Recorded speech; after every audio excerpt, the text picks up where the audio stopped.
Los precios siguen aumentando. El IPC comienza el año con un crecimiento de hasta el 5,8% y la causa la encontramos en el mayor precio de los carburantes.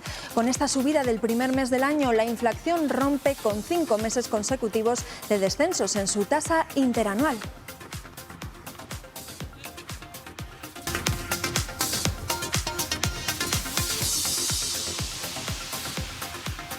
Hola, ¿qué tal? Los precios de los productos siguen convirtiéndose en un quebradero de cabeza para las economías familiares. Hoy hablaremos de ello y también hablaremos, cómo no, del frío que hace. Todas las provincias de Castilla y León están en alerta amarilla por bajas temperaturas. A menos de 6 grados ha llegado de mínima en muchos puntos de la comunidad y claro, no estamos hablando de cotas altas, sino de ciudad. Y hoy además veremos qué consejos tenemos que seguir en nuestras viviendas para hacer frente a ese frío. Protección Civil nos dará una serie de recomendaciones que debemos seguir para evitar los incidentes en casa relacionados, por ejemplo, con las calefacciones. En el tiempo del análisis tenemos hoy a la consejera de Familia e Igualdad de Oportunidades, a Isabel Blanco, para que nos hable de un nuevo modelo de teleasistencia en Castilla y León, la teleasistencia avanzada, así se llama. Veremos en qué se traduce y qué mejoras supone con respecto a lo que ya hay. Hablaremos también del Día de la Paz. Escolares de toda la comunidad están celebrando hoy esta fecha. Enseguida estamos en alguna de esas provincias donde se han celebrado y escucharemos los mensajes que se han lanzado por este día. Aquí comienza Está pasando.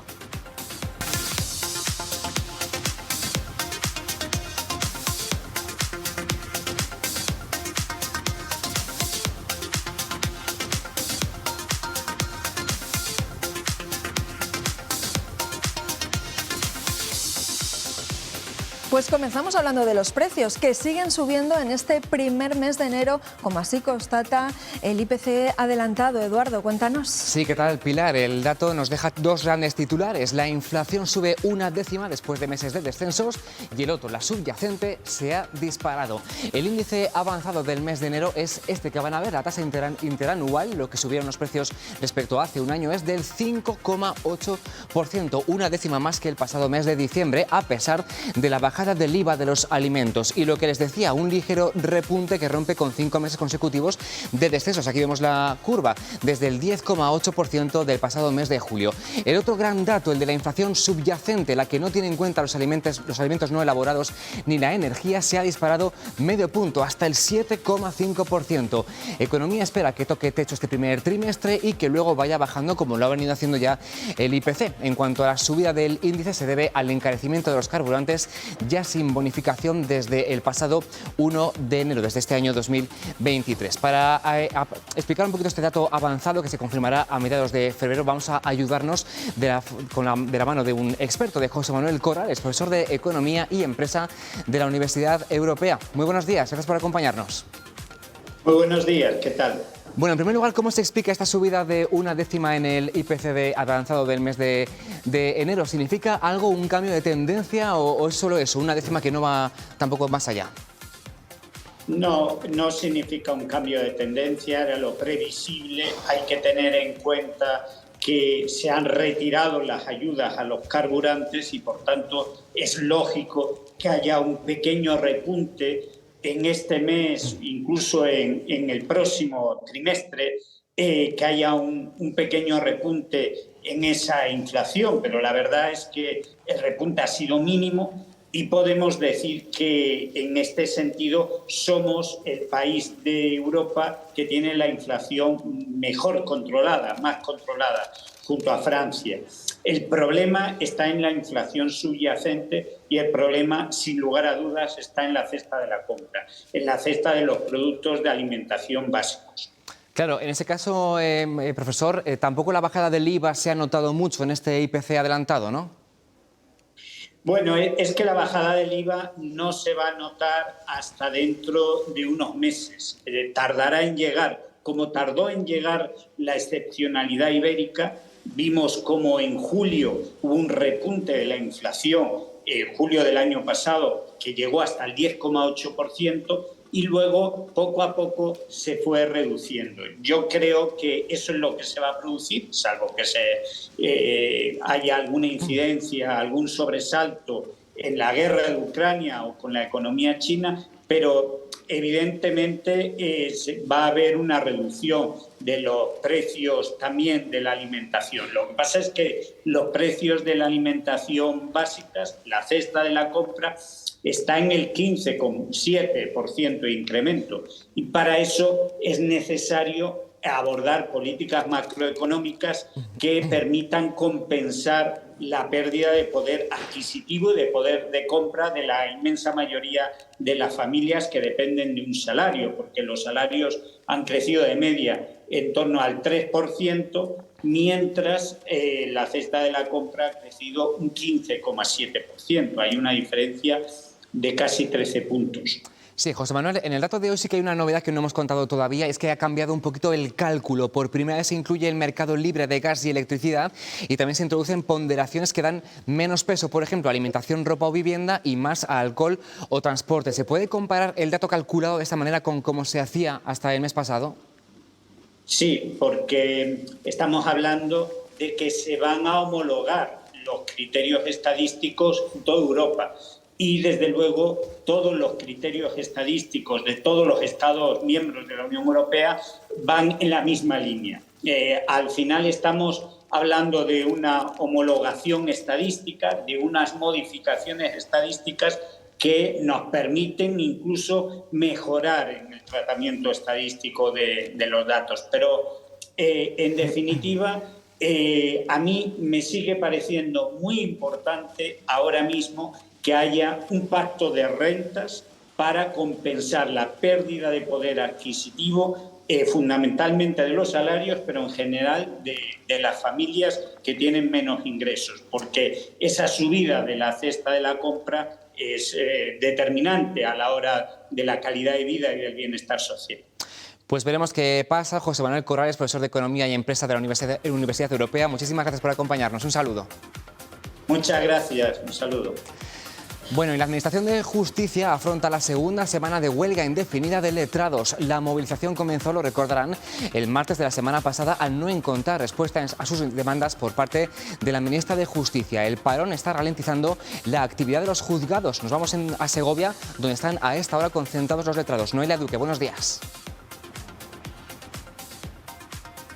¿Qué tal? Buenos días. Así, con togas colgadas ante la Audiencia Provincial de Segovia, protestan los letrados de la Administración de Justicia cuando está a punto de cumplirse la primera semana de esa huelga indefinida, que está teniendo un seguimiento masivo, multitudinario aquí en la provincia de Segovia. Solo en las primeras 4 jornadas de huelga, esta huelga que amenaza con paralizar la actividad de los juzgados, ha obligado aquí a suspender 150 actuaciones. Montserrat Isabel Cabrera es la portavoz de los letrados de la Administración de Justicia, de los profesionales de esta provincia. En esta casi semana de huelga no ha habido contactos, no ha habido cambio. No ha habido ningún cambio. El Ministerio no se ha reunido ni ha convocado al comité de huelga y estamos en la misma situación que cuando hemos iniciado el día 24. Decía yo que el seguimiento está siendo multitudinario en esta provincia. Prácticamente podemos hablar del 100%. No hablamos del 100% porque la letrada de Santa María se incorporará de vacaciones el día 1 de febrero y entonces sí podremos hablar del 100%. Pero salvo Santa María, el resto de los juzgados estamos todos haciendo huelga. Estas cifras poco tienen que ver con las que se están dando de forma oficial de este seguimiento. Eso es, de forma oficial los datos son sesgados. Para el Ministerio de Justicia, Segovia está haciendo un 39% de huelga de letrados porque no tiene en cuenta los servicios mínimos. Hoy en las pancartas que lleváis podemos leer cosas como somos juristas, no somos golpistas. Eso es en relación a las declaraciones que realizó el secretario de Estado, el señor Rodríguez, que nos dijo que con esta huelga éramos unos golpistas. Entonces le queremos decir que de golpistas nada, que lo que somos juristas, pero nada de golpistas. Recordamos cuáles son las reivindicaciones que piden los profesionales, por qué han decidido tomar este paso. Bueno, pues en primer lugar porque en abril se hicieron unos acuerdos entre las asociaciones profesionales con el Ministerio de Justicia que ahora se niega a cumplir, y dentro de esos acuerdos pues estaban el derecho a negociar nuestras propias condiciones, la adecuación salarial, que no una subida de sueldo, sino que desde el 2009 y desde 2015 se nos han atribuido más funciones y más responsabilidades y se pidió que se adecuara a esas funciones. No se hizo porque había una crisis económica y nunca parece que es el momento. Entonces, después de 13 años, ya hemos dicho basta ya. ¿Cómo está afectando esta situación aquí en Segovia la actividad judicial? Pues bueno, nada más hay que ver cómo está el edificio. Los juzgados están completamente parados porque todo el papel que sale de cualquier juzgado lleva la firma del letrado, tanto nuestras propias resoluciones como las resoluciones de los jueces, con lo cual, mientras el letrado de la Administración de Justicia esté en huelga y no pueda dar fe de todas las actuaciones, todo quedará paralizado, salvo los servicios mínimos. ¿Y esos servicios mínimos en qué consisten? O dicho de otra forma, ¿cómo está afectando todo esto al ciudadano? Bueno, pues al ciudadano le está afectando completamente, porque los servicios mínimos solamente afectan a actuaciones del juzgado de guardia, actuaciones de violencia de género y en familia a medidas cautelares o medidas provisionales. El resto de las actuaciones no se están realizando, con lo cual es un impacto total. Porque cada día que se paraliza la actividad supone un retraso más en un montón de asuntos que ya de por sí están pendientes. Aunque la huelga terminara hoy o mañana, esto tendría una repercusión de meses para que la actividad volviera a su normalidad. Eso es, si hoy terminara la huelga, solamente con haber parado una semana, la actividad se estaría retrasando, porque no solamente los juicios que nos están señalando, sino lo que se está suspendiendo que se tiene que recolocar, y con las agendas que están completamente llenas, estamos hablando de por lo menos a 3 meses vista que se vuelvan a señalar lo que se está suspendiendo si se paralizara la huelga hoy.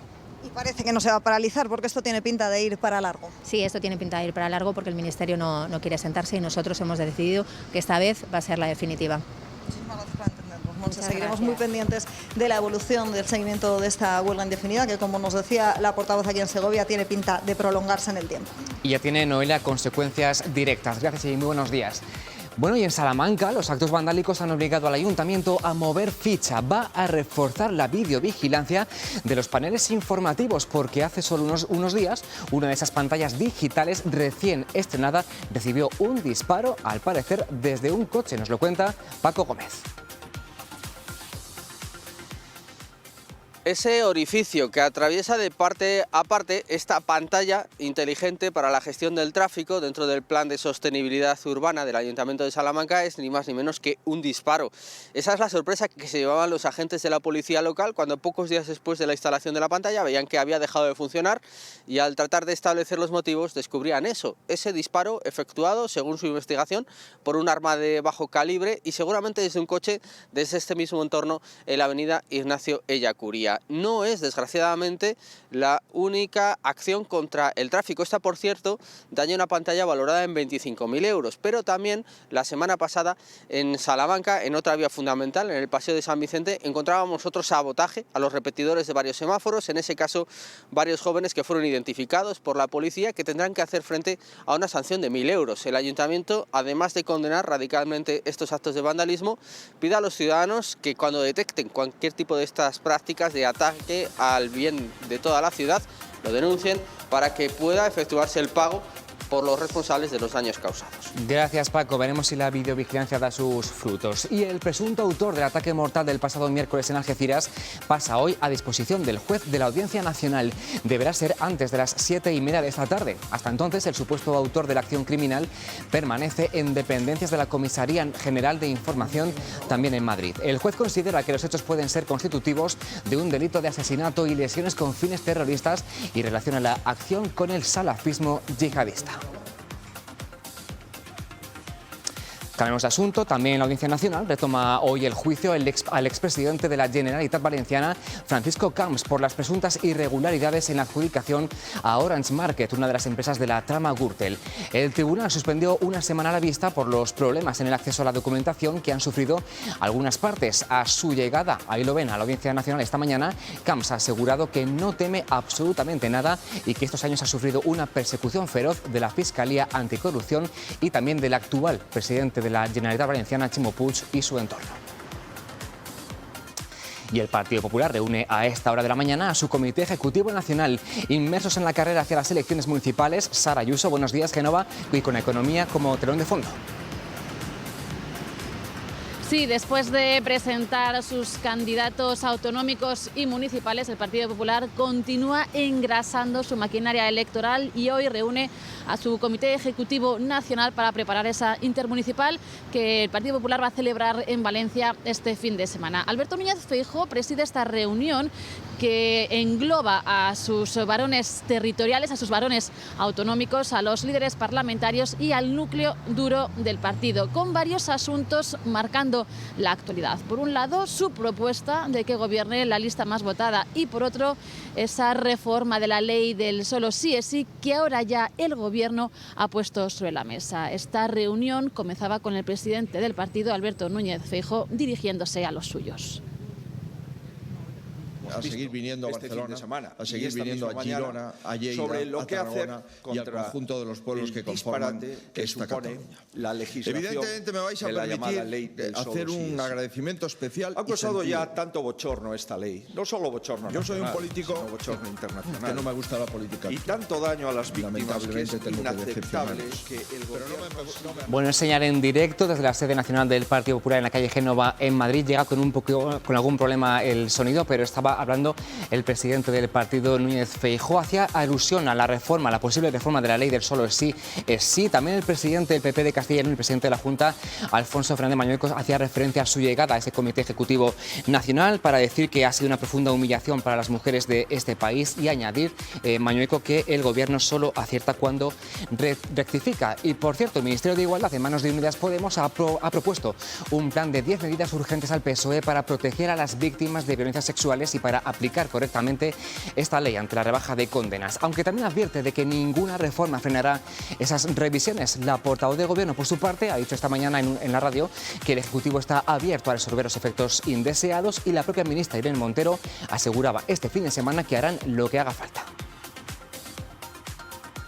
Vamos a proteger el corazón de la ley del solo sí es sí y lo vamos a hacer juntas y haremos lo que sea necesario para proteger a las mujeres y también para proteger los avances y las conquistas feministas frente a aquellos, como el Partido Popular, que quieren aprovechar esta situación para hacernos retroceder.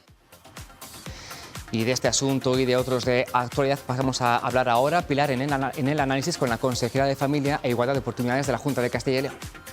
Sí, Eduardo, le vamos a preguntar por esas declaraciones a la consejera de Familia e Igualdad de Oportunidades, a Isabel Blanco, que hoy está con nosotros en el análisis de Está Pasando. Queremos que nos hable de la futura ley de atención residencial, pero sobre todo del nuevo modelo de teleasistencia que se está implantando en Castilla y León.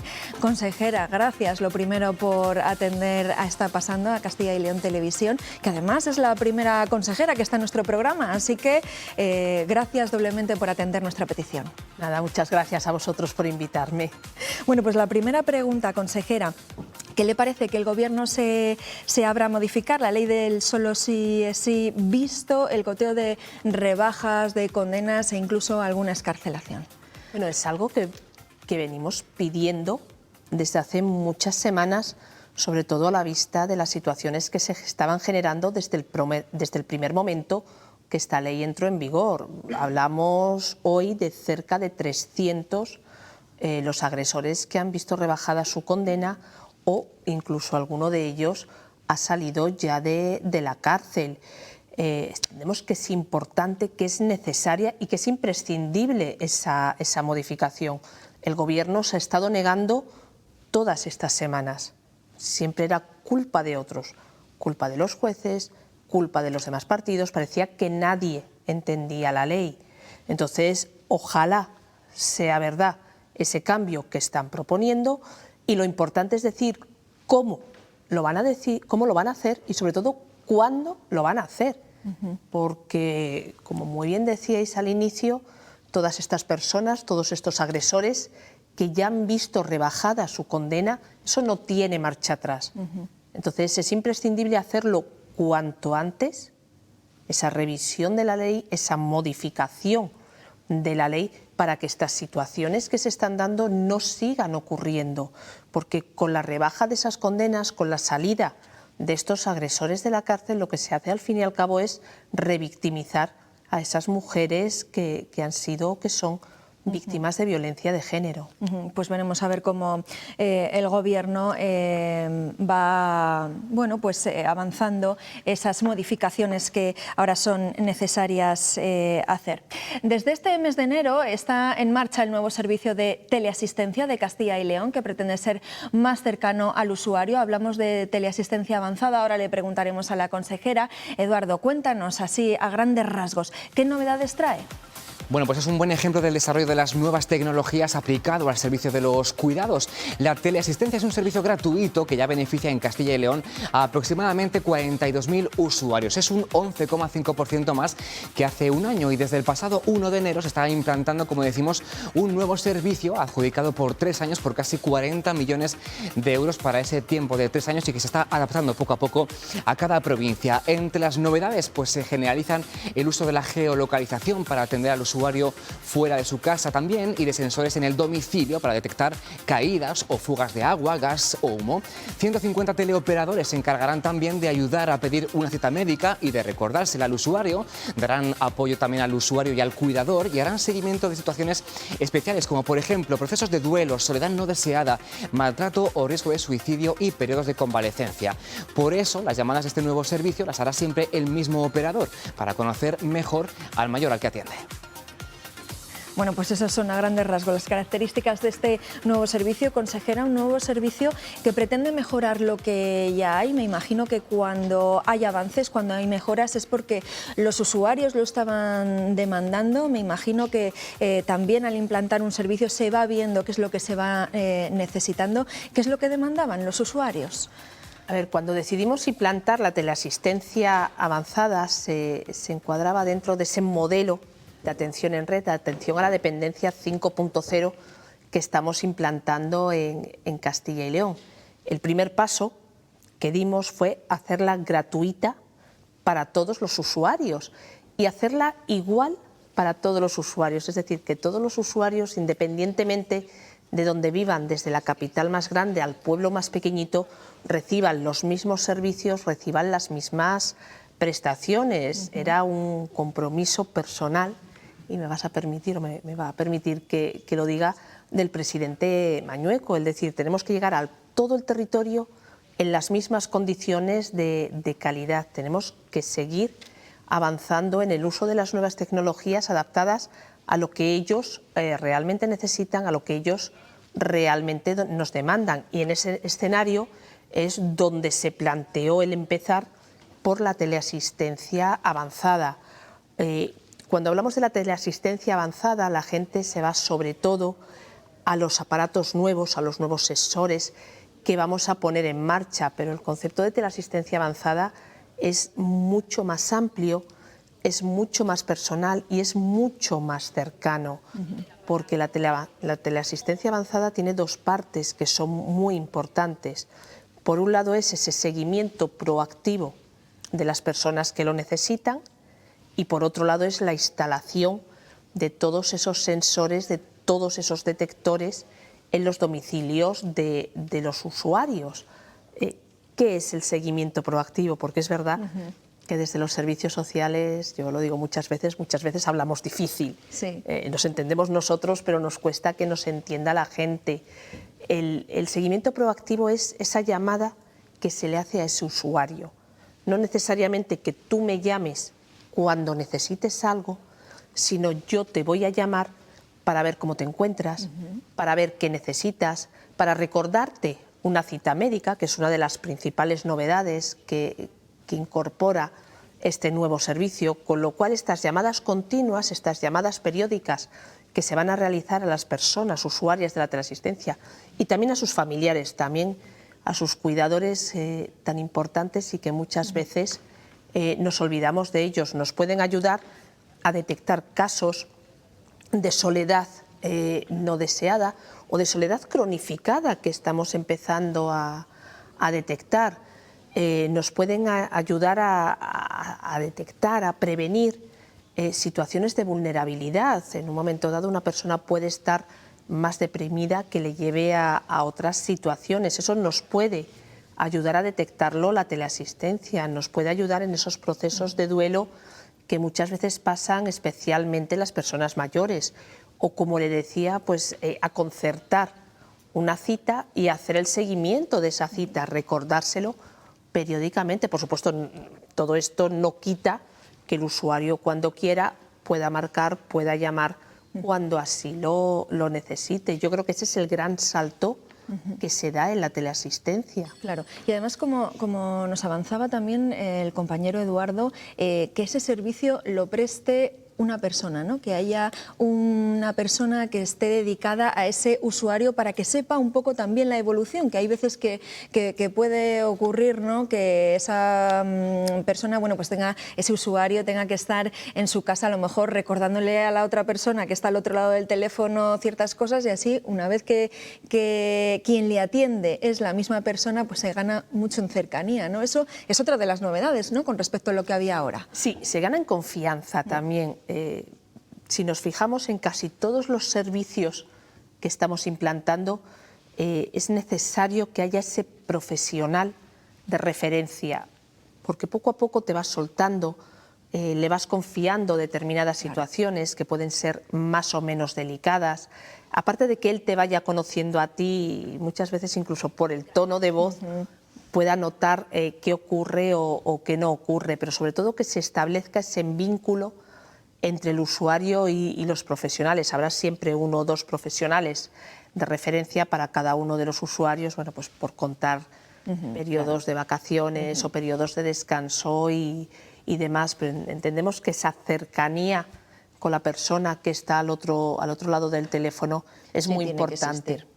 Esa nueva teleasistencia, como nos estaba comentando, consejera, traerá nueva tecnología. ¿Y de qué tipo va a ser esa tecnología? Nos estaba hablando ahora de sensores. Nosotros ahora mismo lo que conocemos son esos famosos botones que el usuario activa en un momento determinado. Claro, hay que tener en cuenta nueva tecnología, la edad de los usuarios es una edad avanzada, que no han crecido con esa nueva tecnología. ¿Cómo va a ser y cómo se va a adaptar a los nuevos usuarios? Pues fíjese, va a ser una tecnología muy sencilla, pero es verdad que ellos no han crecido con esas tecnologías, como pueden ser los más pequeños de la casa ahora mismo. Sí, que nacen ya con el móvil incorporado. Que nacen con el móvil en la mano, sí. Pero están más adaptados a lo que nosotros nos creemos, ¿eh? Están mucho más integrados en el uso de esas nuevas tecnologías. Sí, que a veces subestimamos, ¿no? A lo mejor el uso de la tecnología en los mayores. De hecho, durante la pandemia, las nuevas tecnologías, para muchos de ellos, fue esa ventana hacia el exterior para poder relacionarse y demás con la familia. Y se adaptaron a marchas forzadas. Y le aseguro que nos sorprenderían, ¿eh? Que si nos ponemos con ellos muchas veces a hablar del Facebook, del Instagram y demás... Sí. A mí por lo menos me dan 1000 vueltas, tengo que reconocerlo, que me dan 1000 vueltas.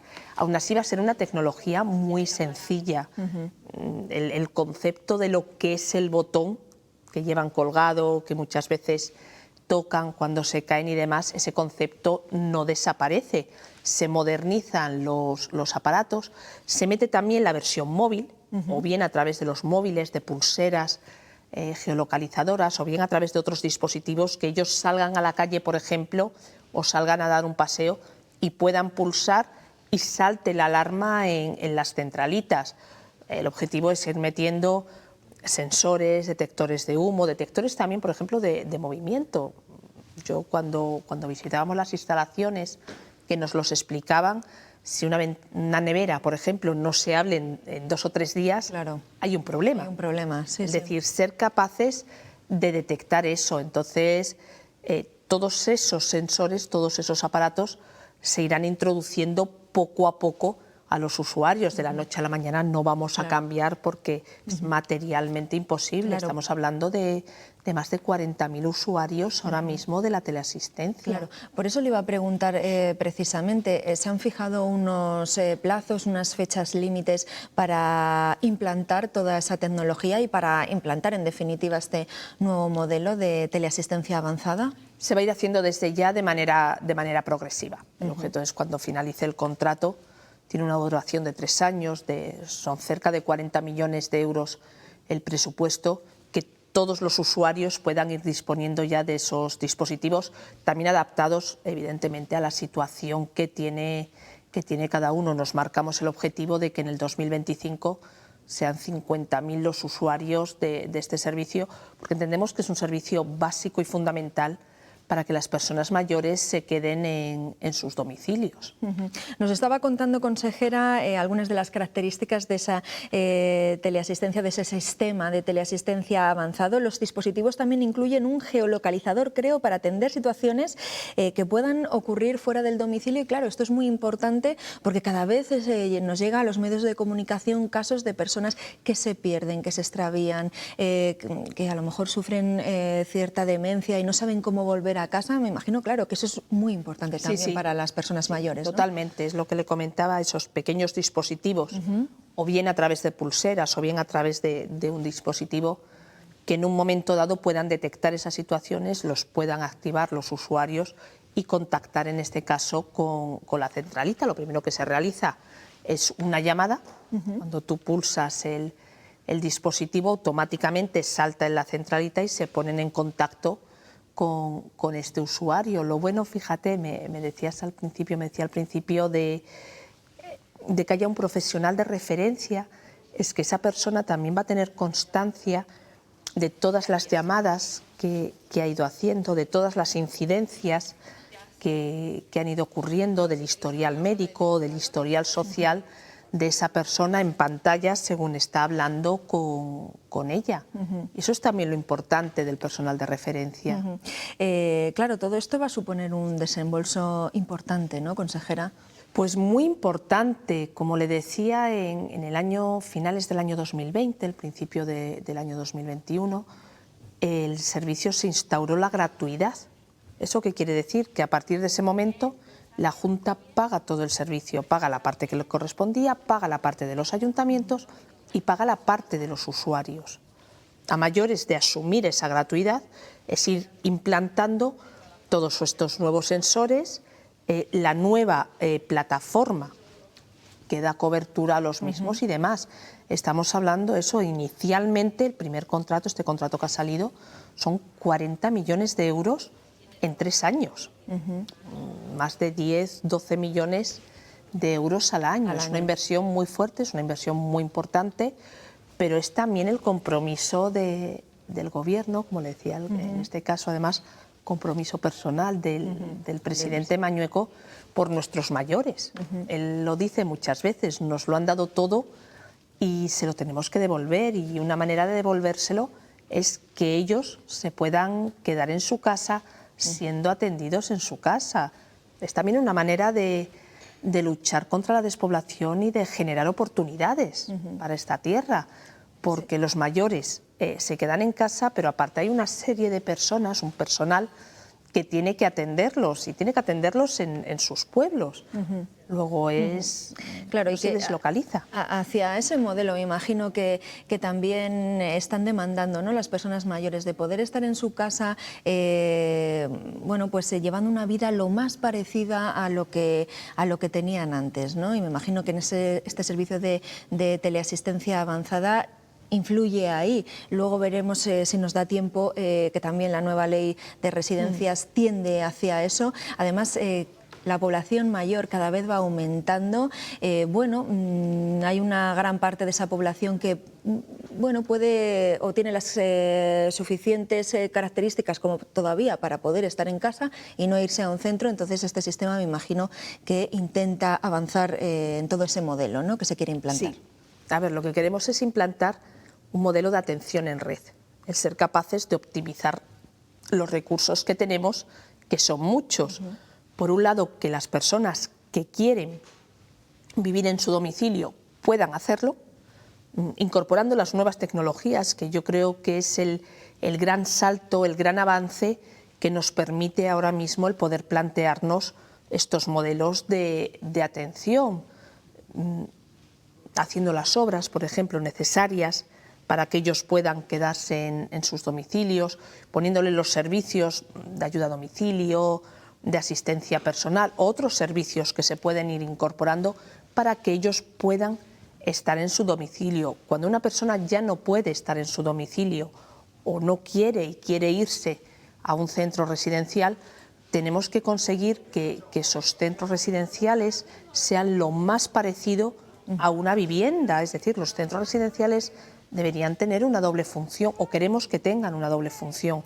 Por un lado, lo más parecido a una vivienda, a través de las unidades de convivencia, los profesionales a referencia y demás, y por otro lado que se conviertan en esos centros multiservicios que puedan prestar los servicios, perdóneme la redundancia, a las personas que viven en los pueblos. Si hay un servicio de comedor en una residencia o una peluquería o una fisioterapeuta, que a la vez que atiende a las personas que viven en ese centro puedan atender a otros usuarios dentro de lo que es el programa. Ese es el gran objetivo que perseguimos y ahí para ello desde luego es que son necesarias las nuevas tecnologías.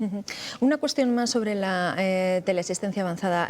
Quizá ahora hay gente en su casa que nos está escuchando. ¿Quiénes pueden ser usuarios de la teleasistencia avanzada? Y bueno, ahora hasta lo que conocemos, el programa de teleasistencia, ¿cómo se gestiona y quiénes cumplen con los requisitos de estar bajo ese sistema? A ver, las personas mayores de 65 años que lo deseen, es gratuito. Es ponerse en contacto con el CEAS, con los centros de acción social que hay en cada provincia, en cada comarca, en las capitales también hay varios, y a partir de ahí se gestiona ese servicio. Así de fácil. Se va al CEAS, se solicita el servicio de teleasistencia y a partir de ese momento ya se gestiona.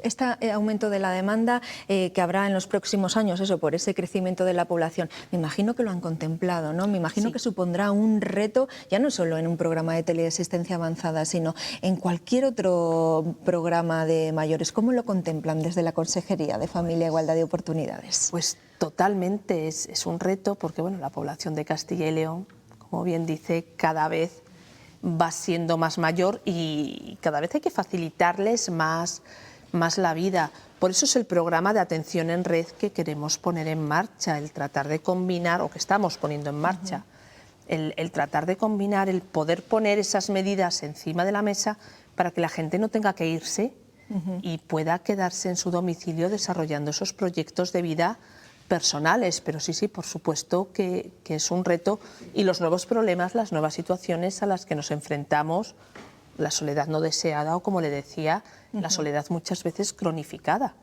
Personas que viven solas pero que no quieren ni siquiera salir de sus domicilios. Sí, sí.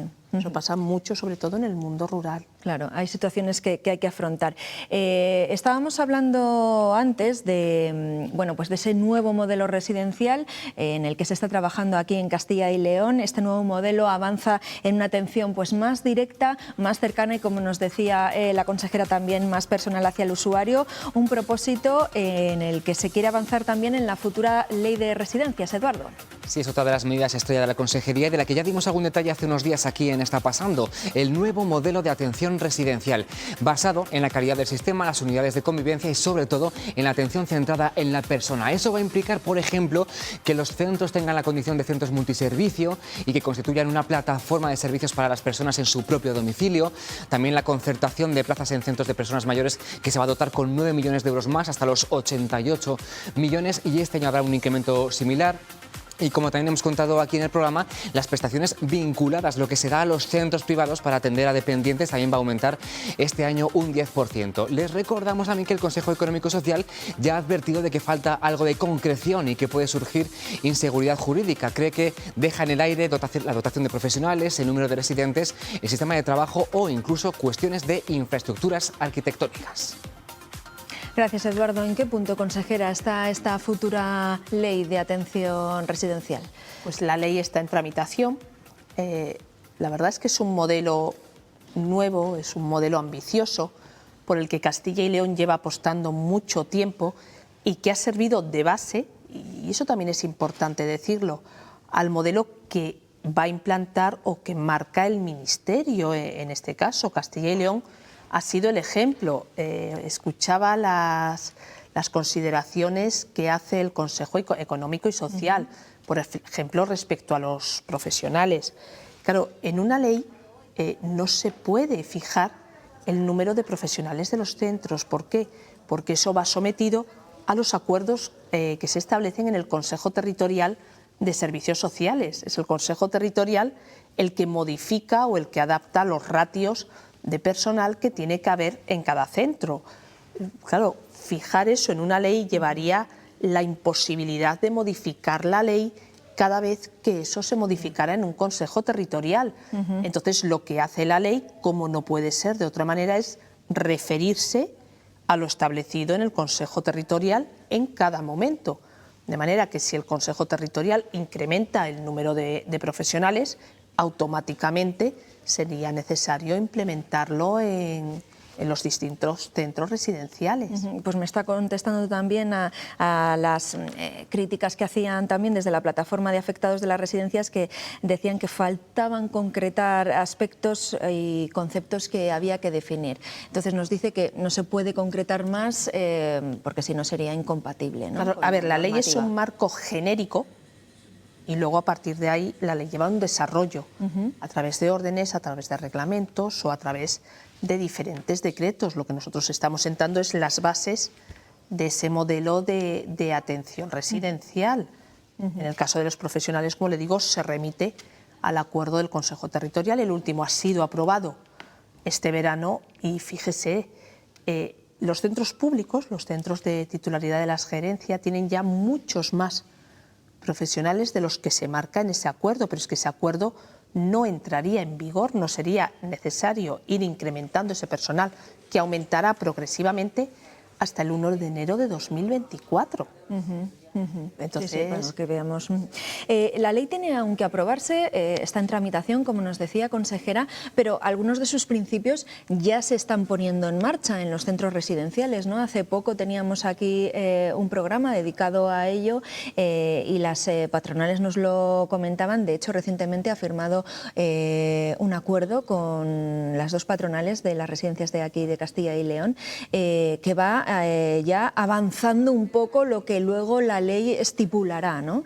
Sí, como le decía, es un modelo en el que se viene trabajando desde hace mucho tiempo. En el tema de las unidades de convivencia, por ejemplo, que son pequeños módulos que hay dentro de lo que puede ser un centro residencial para 12, 16 personas, que independientemente de lo que es la arquitectura propiamente dicha, tiene unos profesionales de referencia, lo que hablábamos antes, siempre son los mismos profesionales los que atienden a los usuarios, y eso es importante para las personas, adaptarse a lo que ellas van necesitando. Cuando hablamos del proyecto de vida o de atención centrada en la persona, en el fondo es eso. Si una señora que ha cosido toda la vida quiere tener una máquina de coser en su habitación, ¿por qué no puede tenerla? Claro, lo que pasa que si ese modelo nos encantaría, ¿verdad?, a todos, y si alguna vez, claro, nos ponemos en un futuro y decimos, a mí me gustaría estar en una residencia como si estamos en casa, pero ese modelo, claro, ¿es posible económicamente? Sí. Sí, el modelo es posible y desde luego la Junta de Castilla y León es consciente de que implementar este modelo conlleva más gastos de profesionales, de instalaciones y demás. Llevamos ya desde el año pasado haciendo el esfuerzo. Se ha subido el precio de las plazas concertadas, se incrementó en torno al 9-10% el año pasado para personas mayores y residencias de personas con discapacidad también. Este año se volverá a incrementar nuevamente y el año pasado se subió la prestación vinculada al servicio, esto es el dinero que se le da al usuario para que pague estas residencias. También en el entorno del 8% se subió y se ha subido ahora mismo un 10%. Estamos hablando de poder llegar hasta 1.100 euros al mes a los usuarios, un usuario de grado 3, para que pueda pagar esos centros residenciales. De manera que si se incrementa el precio de la plaza, porque hay que asumir pues esos costes de la inflación, del personal, del nuevo modelo y demás, los usuarios puedan hacer frente. Ese es el compromiso. Y pues la subida que hemos hecho hace unos días representa casi 17 millones de euros. 17 millones de euros que se inyectan, en este caso, en el sistema directamente, para centros residenciales, centros de día y demás. Y el compromiso es seguir haciéndolo hasta la implantación del modelo. Pues bienvenidos esos cambios, consejera, porque eso significará un mayor bienestar para nuestros mayores, que es uno de los tesoros que tenemos aquí en Castilla y León, en nuestra comunidad. Consejera Isabel Blanco, gracias por estar con nosotros en Está Pasando, y cuando quiera ya sabe que está en su casa. Pues muchísimas gracias y a vuestra disposición. Gracias. Gracias. Vamos a hacer una pausa para la publicidad y a la vuelta ya saben que estamos muy pendientes de todo lo que está pasando en Castilla y León en este momento. Hay muchas novedades. Eso, una pausa y enseguida volvemos. Hasta ahora.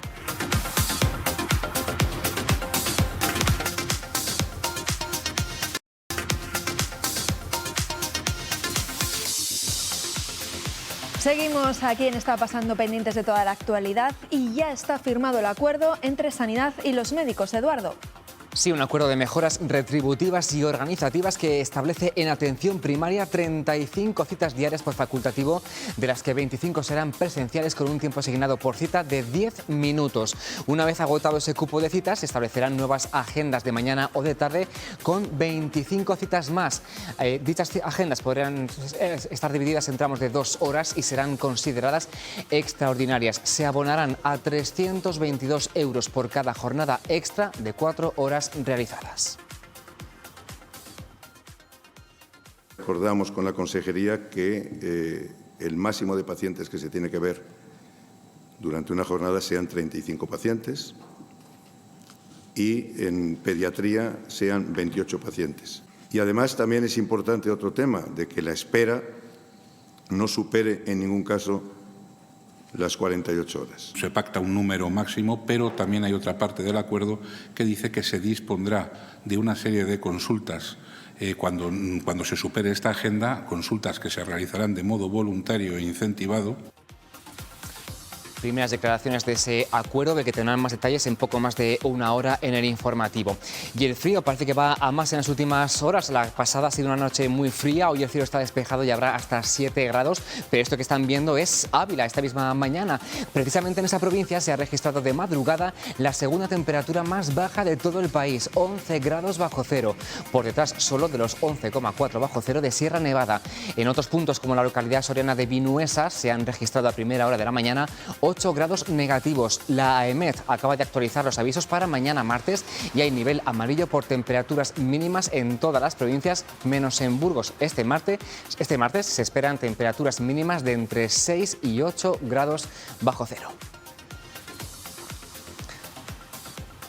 Y una mujer de 86 años ha fallecido este fin de semana intoxicada por monóxido de carbono en Castrodeza, un pueblo de Valladolid.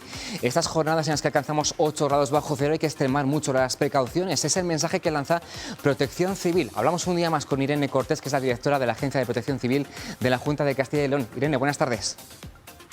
Buenas tardes, ¿qué tal?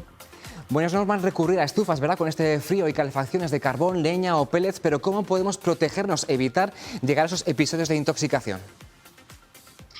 Bien, pues básicamente llevando a cabo medidas de autoprotección, que en el caso de los sistemas de calefacción de combustibles vegetales, pues es una medida muy sencilla, es dejar una puerta entreabierta para que haya posibilidad de que entre aire puro y se produzca esa renovación del aire que hay dentro de la estancia, ¿no? Y es también muy importante no instalar este tipo de calefacciones en los dormitorios, porque tendemos a cerrar la puerta, nos quedamos dormidos y las intoxicaciones por monóxido de carbono pues no se notan, es un gas inoloro, no se ve y bueno, pues te vas quedando dormido y poco a poco pues acabas falleciendo por esta intoxicación, ¿no? Y en el caso de sistemas de calefacción por gas, pues llevar a cabo un mantenimiento adecuado para que los sistemas de combustión también permanezcan limpios y la combustión lo más pura posible para que no se produzca esa concentración de monóxido de carbono. Fundamentalmente es esto el mensaje. Por último, rápidamente, Irene, en sus recomendaciones este fin de semana también hacían alguna alusión a cómo proteger nuestra salud ante el frío, abrigarnos, hidratarnos. ¿Qué hay que hacer muy rápidamente ahora que llegan temperaturas también de 8 grados bajo cero estos días?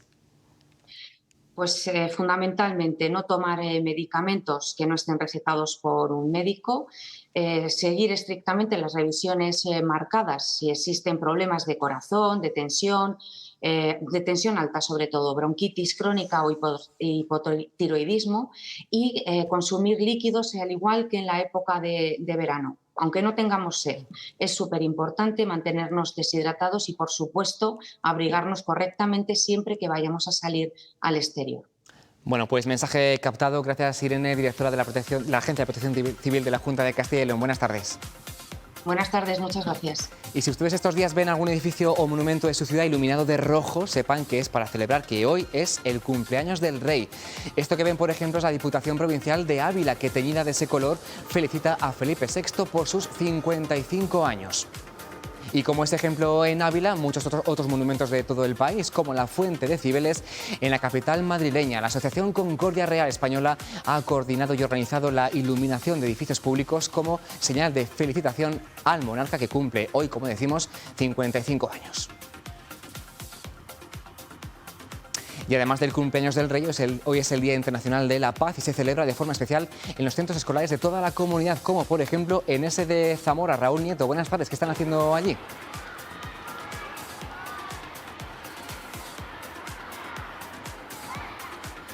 Sí, hoy día 30 de enero se celebra el Día Escolar de la No Violencia y de la Paz. Y hoy aquí en Zamora, en la Plaza Mayor, se han reunido un montón de alumnos del Colegio de la Medalla de la Milagrosa para leer un manifiesto y bailar a ritmo de Álvaro Soler. Bajo el lema "Construimos sueños de paz", estos alumnos han leído y han expresado sus deseos para hacer un mundo mejor, que en nuestros días hace más falta que nunca.